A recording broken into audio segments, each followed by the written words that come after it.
Hey, good morning, guys. It's Donald and Mary, and we're here to bring you your morning weather, water, and trail chatter report. So this morning we're going to start with weather and water, and after we're going to move on to trail chatter.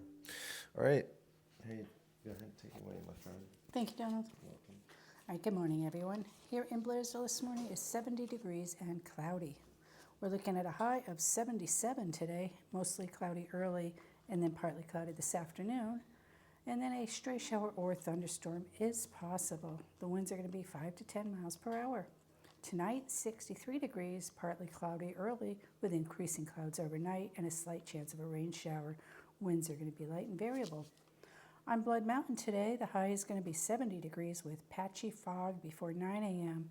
and then a slight chance of rain showers between 10 a.m. and noon, and then showers and thunderstorms are likely. It will have partly sunny skies and 5 to 10 mile per hour winds with gusts up to 20 miles per hour and a 60% chance of rain. Tonight, 61 with a chance of showers and thunderstorms before 8 p.m. and then between 8 and 9 p.m. and then overnight a slight chance of rain. Patchy fog with partly cloudiness and 5 to 10 mile per hour winds, 50% chance of rain. Water's good for the most part on the trail. Top off at Hawk Mountain Shelter, Slaughter Creek, and it is dry between Neal Gap and Hogpen Gap. But Hogpen Gap does have water, and as you hike north, water is good all the way to Fontana Dam. Watch for snakes, they're out there. It's that time of year. And remember, there's that copperhead nest up on Cow Rock as you hike north of Neal Gap 5 miles. Stay off of those boulders. So the ongoing road closure for Newfound Gap on the Tennessee side between Sugarlands and Newfound Gap. And then it's open on the North Carolina side from Cherokee through Newfound Gap, so you can access it over there. The projected finish of the repairs is early October, so that will be just in time for leaf peeping season. So let's hope that it gets repaired and we're able to travel straight through the Smokies again. Bears in the Smokies right now, the closed shelters are Kephart Springs Kephart Prong Shelter and Icewater Springs. Campsites closed are 23, 96, 49, 83, and 84. And then there's the warnings for bears: Charlie's Bunyan, Trillium Gap Trail, Ramsey Cascades Trail, Bradley Fork Trail, Dry Sluice Gap, Kephart Prong Trail, and then Russell Field Shelter, and then Campsite 113. Let's always remember, Smokies or anywhere we are outside, let's leave no trace and properly store and dispose of food items and other things we have going on out there. Bears are interested in all of it. That way everybody stays safe. Donald, I'm going to turn it over to you now. Talk about some other stuff going on. Okay, thank you, man. You're welcome. Sweet. All right, so it's 6:28 a.m. on 8/23/2025, which I believe is it Saturday? Yes, it is All Saturday. right, man, it's Saturday. Sweet. All right, and so let's start with a rescue in New York. A hiker was rescued in Windham. The call came in around 5:45 p.m. Friday, according to New York State Office of Environmental Conservation. Greene County 911 requested help from forest rangers because a hiker had an ankle injury about 2 miles up the trail of Black Dome Mountain. Rescuers reached the 68-year-old from Oneonta? Guess it's as good as mine. Yeah, Oneonta, Wanonta. Around 9 p.m., they were able to carry the hiker out to the trailhead by 1 a.m. No further info. All right, and so we have a rescue in Montana. Montana Army National Guardsmen rescued 3 hikers this past weekend from the Princess Lake area of Absaraka Beartooth Wilderness. The National Guard said that on the National Guard said that an HH-60M Blackhawk medical evacuation helicopter from the Guard's 189th General Support Aviation Battalion flew out of Billings Sunday for the rescue. The crew received a request Sunday morning for assistance to help the hikers who were suffering from hypothermia and other illness. The 3 were recovered and taken to Columbus for medical care. No further information. All right, and so I wanted to read this article I just ran across, and with all the rescues and missing people that are showing up out here, man, missing hikers, I mean, it's every 3 or 4 days someone's coming up missing or hurt or needing a rescue or falling down and injuring themselves, or there's a lot going on out here right now, and people want to come out and escape the chaos of everyday cookie cutter society, and I understand that. But when people come out here, they also need to be aware of the dangers, and so and they also have to know the limitations. And just because Jimmy can do it doesn't mean Janie can. So if you're new and you're not familiar with what you can physically handle and mentally, don't try to take on more than what you can handle. I see it all the time, as Mary does also, but we see so many people that bite off more than they can chew. They're new, they don't know what they're doing, they've been online, and I hate to say it, man, over and over again, but it's the truth. The influencers, the online stuff, even this article is starting off with an expert is telling us about this, or explaining what's going on and telling how they can help, or how you can stop, or how this all can slow the injuries down, the amount of hikers that are getting lost and needing 911 rescue. It seems like to me, it seems like people just think they can come out and press 911 and someone's just going to come and lift them off the mountain with a helicopter, and it's not that easy. We have to really go into the woods with the thinking that we're not going to have a rescue, and we are our only hope of getting out of those woods. And so, I mean, that's how it has to be. I think that would do a lot more for safety and people being prepared if we look at it that way, because we are our first line of rescue. That's right, man. That's right. And so I'm going to read this article, and it starts off like this. Amid string of missing hikers, how can you stay safe while on trails? An expert weighs in. All right. The past few months, several disappearances have occurred involving hikers setting out on multi-day excursions who are never seen again.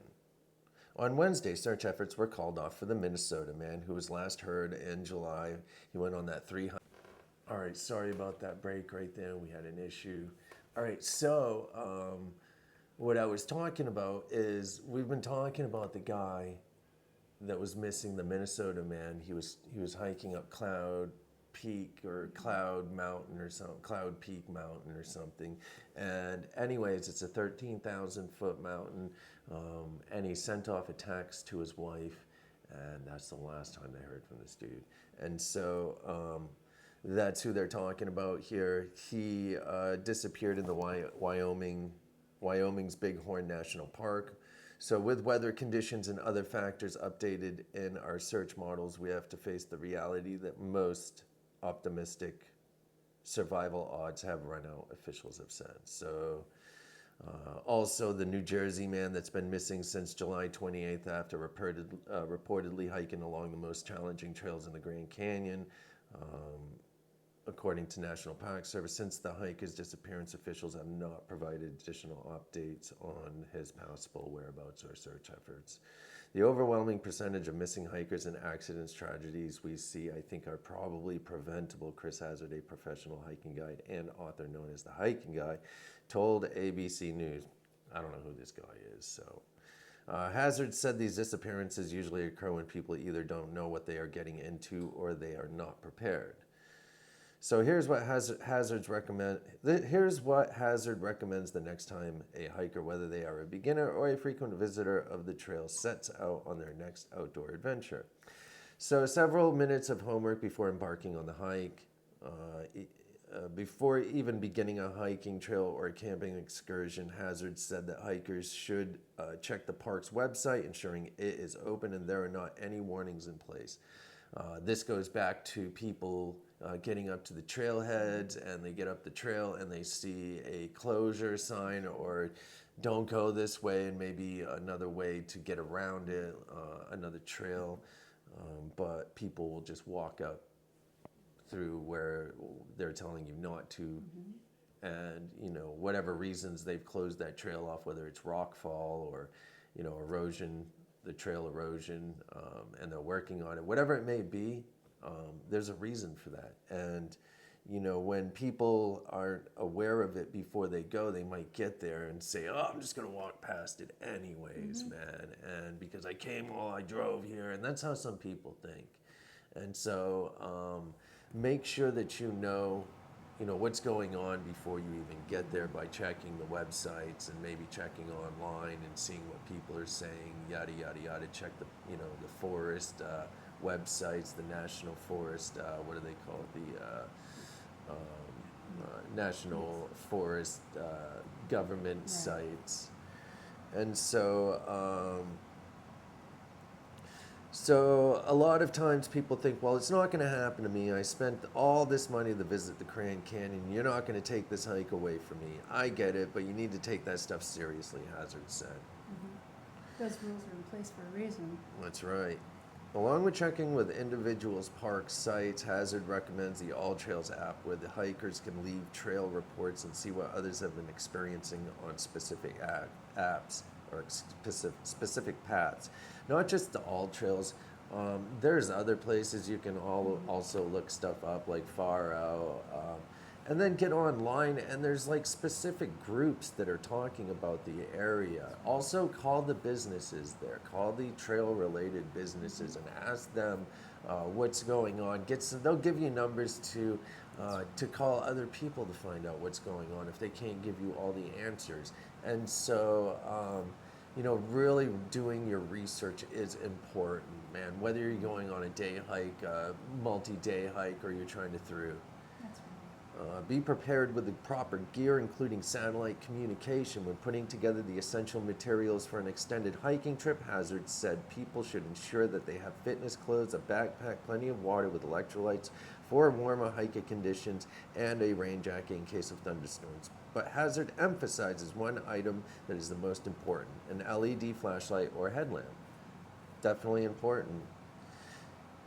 And the Garmin InReach, I believe, is important. A battery for your phone, also a compass and a map, and some food, man. That's right. And some shelter if you can, man. I mean, they got tons of tarps out there that weigh like half a pound, man. Throw that right in your backpack. It literally rolls up like this, and this could be what saves you out there if you do get lost, man. Shelter is one of the most important pieces of the puzzle when you are lost and you need shelter. Like if it's raining, especially, and if it's cold outside, it's better to be cold than wet and cold. That could make the difference between that's life right, and dude. death. That's right, dude.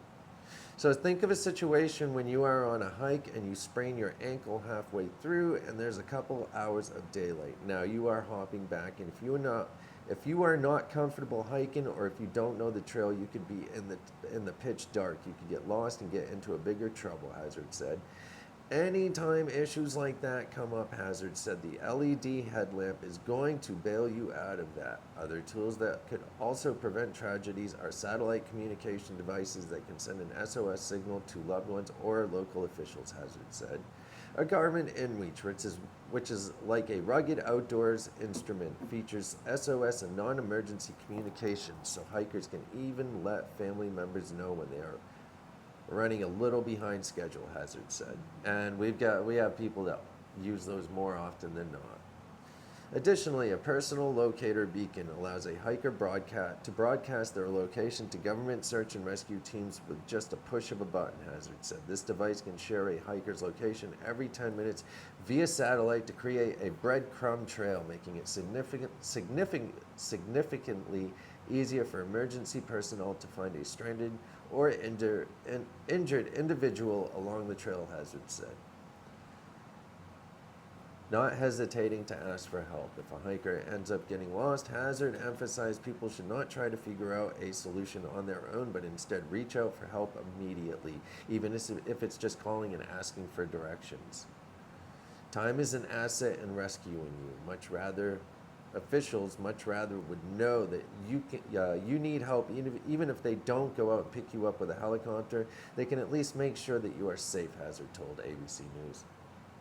Share hiking plans and estimated time of return with a trusted person. Hazard does not discourage hiking alone, as that is how he normally travels the trails, but he encourages those who are solo to share hiking plans with others before embarking on their excursion, since the individual could then give officials precise details of in case of an emergency. The sooner you report somebody missing, and you can give somebody at that park specific information about where that person is hiking, the better chances of the person being found, Hazard said.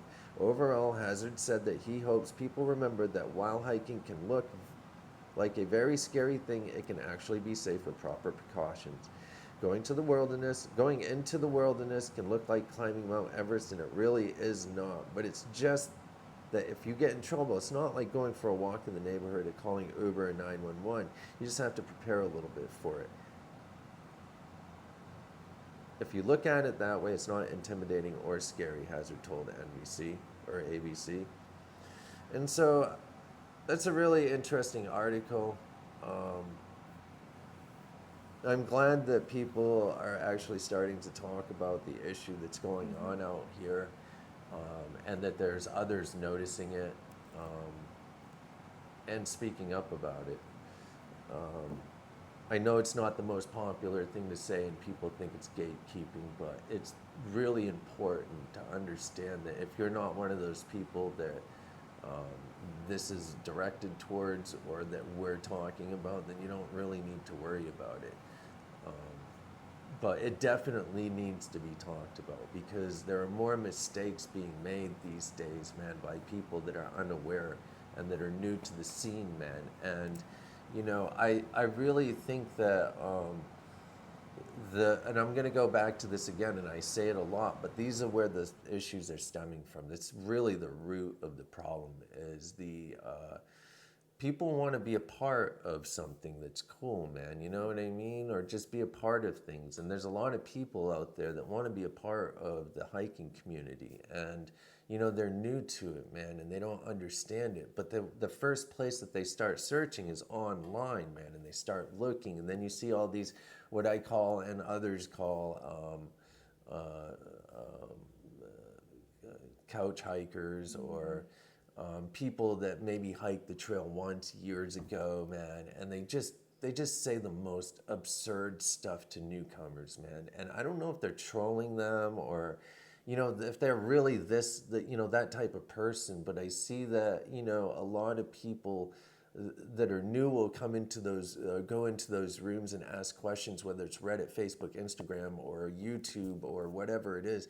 And then you'll have people just giving them answers like, you need to do 12 or 15 or 20 miles a day right from rip. You need to do this. This is the way to do it. This is how you do it. And then, you know, you keep seeing that person in the room. So you think that's a trusted source of where your information is. And really, you should probably be blocking that person or taking it with a grain of salt.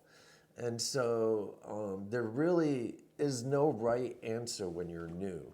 It's just, you got to come out here, and there should be a basic list, like a 5-step list, man. Grab your 4 things that you need when you come out here. 10, you know, your backpack, your shoes, and if you need some hiking poles, grab some hiking poles. You don't have to buy the best shit, man, if you're new, man. It's nice to get nice stuff, dude, but try to look for sales and stuff, man, and make sure that the gear fits you. Just because REI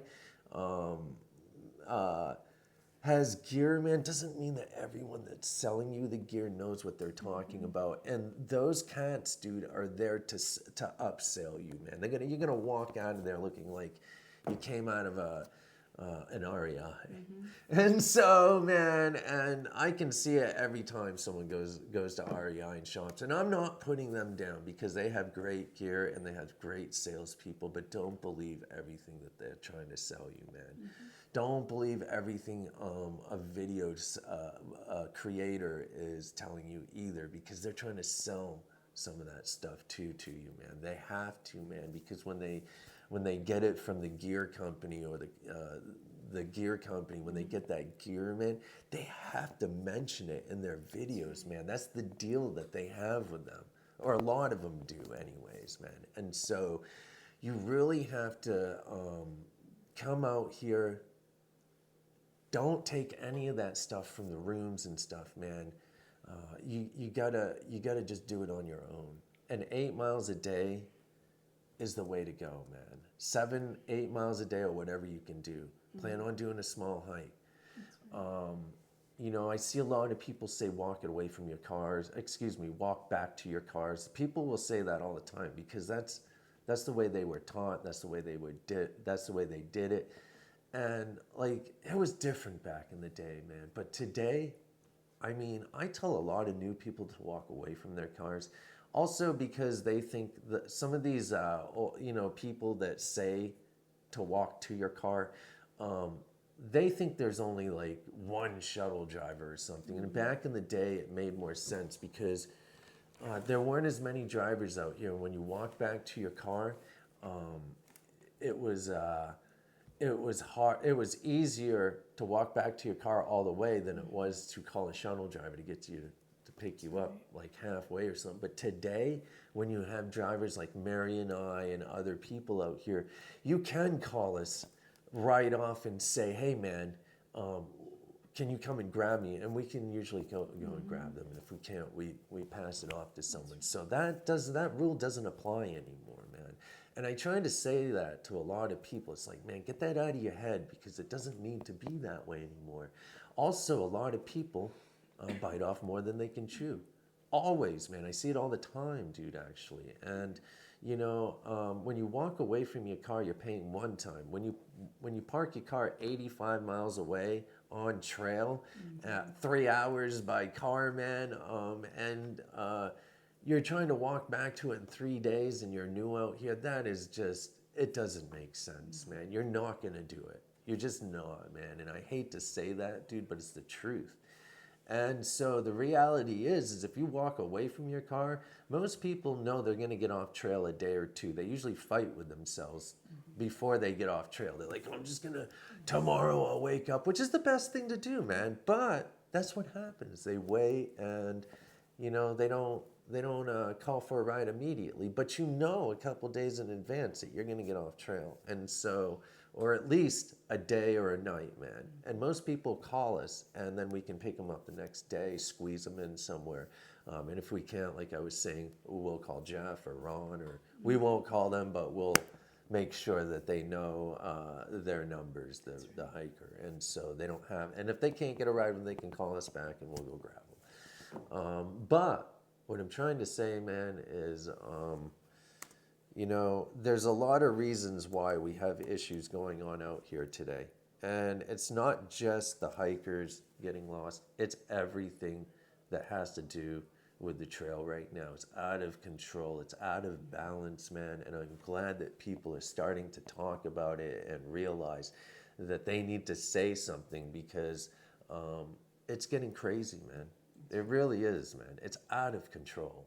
So hopefully people talking about stuff, man, get stuff back into order. And hopefully people are listening, man. I think people need to remember, whether they're coming out here for the very first time or this is their 100th time coming out here or anywhere, I think that the most basic thing is to remember each individual person, it's their hike, and what works best for them, their miles, their clothing, their gear. That's what's right for you. No matter what anybody else says. You can always learn something, what to do, what not to do by reading and listening and doing, but each individual, what works best for you, that's the right way for you. That's and right, I think dude. that would help a lot with safety issues and just everything overall. It will, dude, because people, people will stay within their limits, and when it's enough, it's enough. That's right. And there's no shame in that either. I hear so many times, and I know you do too, people talking about their family, their friends. Yeah, This that's one, right. that one, oh, work, if I go home early, if I get off a day early or whatever it is. Who cares? There's nothing wrong with that. You know? That's right, And, dude. that's just your hike, and that's how it is. The trail's gonna be here. Come back next time. That's right, dude. There's no reason to push it further. What you did is what you did. You know, it's one step closer to being out here than anyone else, That's man. right. A lot of people won't even make the effort to get up off the couch to come back out here, man.